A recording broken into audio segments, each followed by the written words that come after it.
बिस्मिल्लाह बिस्मिल्लाह। तो ये बात तो मेरे ख्याल से करना गैर मुनासिब थी। मैं मतलब ये ट्वीट ही ना कोई गैर मुनासिब था। It's so yummy.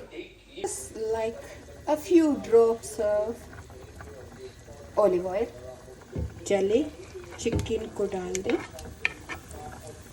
तो चिकन की ऐसे पतली सी स्ट्रिप बनानी है आपने। Okay, add half a spoon ginger and garlic paste, little bit chili flakes, my favorite, every black pepper, again my favorite. I take 1 cup frozen mixed vegetables, about 1 cup pepper, bullet pepper, but cut really fine, and half a cup spring onion. अब ये है ना healthy recipe, इससे किस जालिम का wait कम नहीं होगा? बोलो किस जालिम का? बड़ी खुशबू आ रही है। आप इसको पकाएं। मैंने तो 1 ब्रेस्ट का पकाया है अभी नाश्ते के लिए, लेकिन आप 4-5 ब्रेस्ट का ये पकाएं। इतना सा डिब्बा फ्रिज में रख दें, इतना सा दिन में खाएं।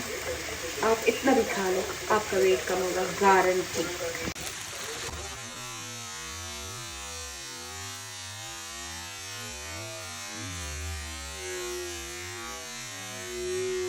अभी लास्ट में थोड़ा सा soya sauce, about 1 spoon, and about 1 spoon oyster sauce.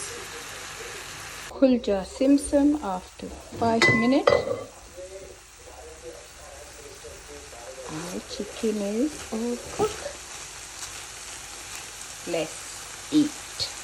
मेरा यम्मी चिकन तैयार है। चलिए वजन कम करते हैं। Let's do it this time.